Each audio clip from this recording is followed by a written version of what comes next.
Doctor صاحب بڑی اچھی باتیں اسٹیٹ بینک کی طرف سے نظر آ رہی ہیں کہ آنے والے دنوں میں 1.5 سے 2.5% ترقی کا ٹارگٹ رہے گا. اشاریے بھی بہتر ہیں. آپ کو لگ رہا ہے کہ معیشت اب ترقی کی طرف اس وقت جا رہی ہے, جو رخ ہے وہ بہتر ہے, سمت بہتر ہے؟ دیکھیے, سب سے پہلے تو میں یہ کہنا چاہتا ہوں کہ ہمارے اسٹیٹ بینک آف پاکستان کی رپورٹ جو آئی ہے, سالانہ رپورٹ پچھلے سال کی, پچھلے سال تو ختم ہوا جون میں, یہ رپورٹ نومبر میں آئی ہے اور تقریباً 5 مہینے بعد آئی ہے, اور اس کے نتیجے میں جو اعداد شمار انہوں نے دیے ہیں وہ پرانے ہو چکے ہیں. تو اس لیے یہ رپورٹ جو ہے یہ اپ ٹو ڈیٹ نہیں ہے. دوسری طرف جو وہ کہہ رہے ہیں کہ پچھلے سال کووڈ سے پہلے جو اکانومی کے حالات تھے وہ کافی حد تک بہتر ہو چکے تھے. اس کے بارے میں بھی کچھ تھوڑا کہنا چاہتا ہوں, پھر اس سال کے بارے میں بھی ذکر کروں گا. دیکھیے, پچھلے سال حالات پورے طور پر سنبھلے نہیں تھے. آپ کا صنعتی پیداوار جو ہے اس میں 3% کمی آ چکی تھی. دوسری طرف سب سے پریشان کن بات یہ تھی کہ فیبروری کے مہینے میں آپ کے افراط زر جو ہے وہ 12.5% تک پہنچ چکا تھا, اور کھانے پینے کی چیزوں کی قیمتیں 22% بڑھ چکی تھیں. تو یہ کہنا کہ ہم نے سنبھال لیا تھا, سٹیبلائزیشن ہو گیا تھا, یہ کچھ نامناسب سی بات ہے. مگر اب پہلی لہر گزرنے کے بعد جو اسٹیٹ بینک آگے 1.5 سے 2.5% کی ترقی کی بات کر رہا ہے, آپ سمجھتے ہیں کہ یہ اندازہ درست ہے, یہاں سے چیزیں بہتر ہو سکتی ہیں؟ اس میں جو یقیناً جو بات انہوں نے کی ہے, اور چونکہ ان کے پاس رپورٹ لکھنے کے وقت شاید لیٹسٹ نمبرز نہیں تھے, انہوں نے جو پکچر دیا ہے وہ بالکل واضح اس وقت نہیں ہے. سب سے اہم 2 اعداد شمار ہوتے ہیں اس سال کے, جس طرح آپ نے ذکر کیا کہ ہمارا جو شرح نمو ہے وہ 1.5% سے 2.5% کہہ رہے ہیں. اب آپ کو حیرت ہوگی کہ ورلڈ بینک تو کہہ رہا ہے کہ یہ تقریباً 0.5% صرف ہوگا. اس کی ایک بہت بڑی وجہ ہے. اس کی بڑی وجہ یہ ہے کہ آپ کا جو زرعی شعبہ ہے اس میں پیداوار میں بہت کمی آ رہی ہے.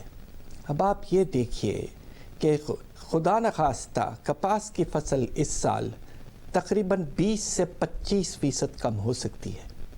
پچھلے سال آپ کے گندم کی فصل 10% کم ہوئی, آپ کے چینی کی پیداوار 7% کم ہوئی. تو اب پوزیشن یہ ہے کہ زرعی شعبے کی وجہ سے سب سے پرائمری سیکٹر زرعی شعبے ہوتا ہے, اس کے نتیجے میں آپ کا صنعتی شعبہ آگے بڑھتا ہے, اس کے نتیجے میں باقی جو ترقی ہوتی ہے آپ کے ٹریڈنگ وغیرہ میں. تو اس وقت یہ کہنا کہ آپ کا جو اعداد شمار ہے وہ بڑھ جائے گا, اور یہ ایک تو اور بات میں جلدی سے کہہ دوں کہ پچھلے سال کا اعداد شمار جو وہ کہہ رہے ہیں کہ منفی 0.4% ہے, وہ کم بتا رہے ہیں. یہ کم از کم منفی 1.5% ہوگا. مطلب اگر حکومت کانفیڈنٹ ہے کہ کنزمپشن میں اضافہ ہوا ہے, انڈسٹری کا پہیہ چلا ہے, تو آپ سمجھتے ہیں اس کی وجہ سے ترقی آگے ہو سکتی ہے, ڈومیسٹک جو کنزمپشن ہے وہ ڈرائیو کرے گی؟ اس وقت جو سب سے پریشان کن بات ہے کہ ہماری جو معاشی حالات ایسے ہو چکے ہیں کہ اس میں گروتھ ہی نہیں ہو رہی ہے, اضافہ ہی نہیں ہو رہا ہے پیداوار میں. اور یہ البتہ ایک اچھی خبر ہے جو میں واضح کرنا چاہتا ہوں, اور وہ یہ ہے کہ صنعتی پیداوار میں پہلے 3 مہینے میں 5% اضافہ ہوا ہے. یہ ریکوری اس طرف نظر آئی ہے, مگر یہ پچھلے سال کی پیداوار میں اضافہ ہوا ہے کہ جبکہ پچھلے سال پیداوار 6% گر چکی تھی, یعنی کہ ابھی بھی پیداوار 2018 کے لحاظ سے کم ہے.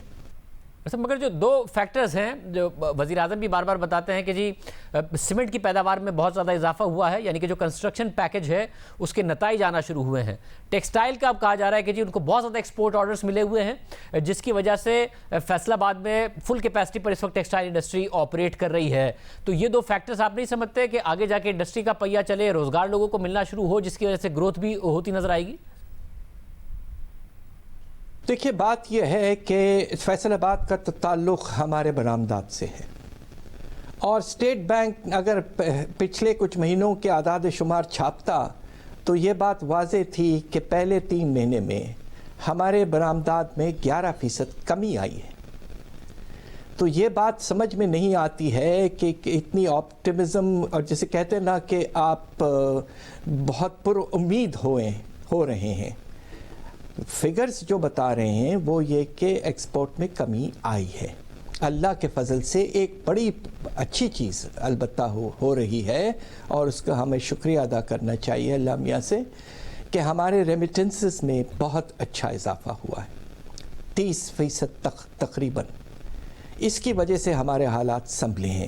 مگر قومی پیداوار ملک کے اندر اس میں ابھی تک نمایاں اضافہ نظر نہیں آ رہا ہے. سیمنٹ کے سیل میں اضافہ ہوا ہے 21% کا.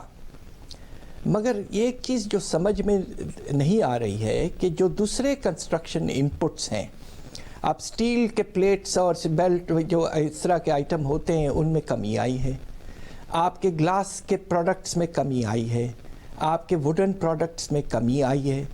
گھروں میں تو مختلف چیزیں استعمال ہوتے ہیں. تو ہو سکتا ہے کہ سیمنٹ میں اس لیے بھی اضافہ ہوا ہے کہ سٹاکنگ ہو رہی ہے، اس لیے کہ بیچ میں کنسٹرکشن بالکل رک گیا تھا. ایک اور چیز میں واضح کر دوں کہ ہاؤسنگ کے جو لونز ہیں سپٹمبر کے مہینے تک ان میں بالکل نہ ہونے کے برابر اضافہ ہے. تو ہاؤسنگ فائنینس جب گورنمنٹ نے ایک انسینٹیو دیا 5% انٹرسٹ ریٹ کو لے آئے ہیں، اس کے باوجود لوگ اس وقت ہاؤسنگ فائنینس کی طرف زیادہ نہیں گئے ہیں، اور اس کی وجہ سمجھ میں آتی ہے. حالات خراب ہیں اس وقت، لوگوں کو تو اپنے روزگار اور روزانے کے خرچے کا سوچنا ہے، مڈل کلاس بھی پریشان ہے. تو یہ آہستہ آہستہ بڑھے گا. ہاؤسنگ جو ہے وہ جب بزنس سائیکل جسے کہتے ہیں، جب گراوٹ آتی ہے تو ہاؤسنگ سیکٹر اس وقت نہیں ابھرتا ہے. ہاؤسنگ سیکٹر اس وقت ابھرتا ہے جب اکانومی میں تیز رفتاری موجود ہو. اس سے رفتاری پیدا نہیں ہوتی، وہ اس کے بعد ہاؤسنگ فائنینس اور کنسٹرکشن ایکٹیویٹی میں اضافہ انشاءاللہ جب حالات بہتر ہوں گے تو ہوگا.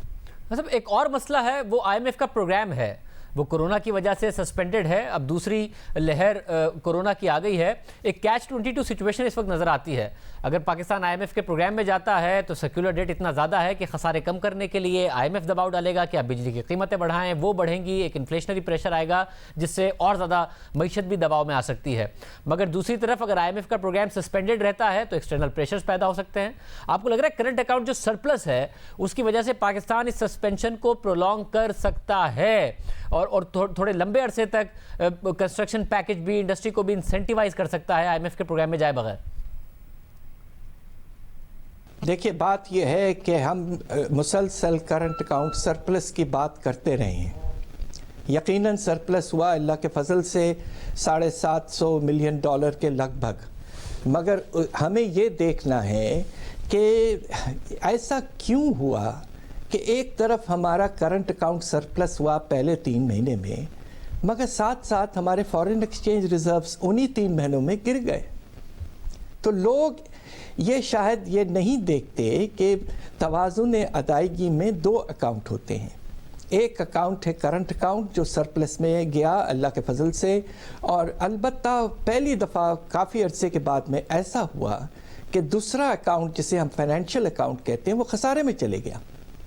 تو جو سرپلس آیا تھا وہ استعمال ہو گیا.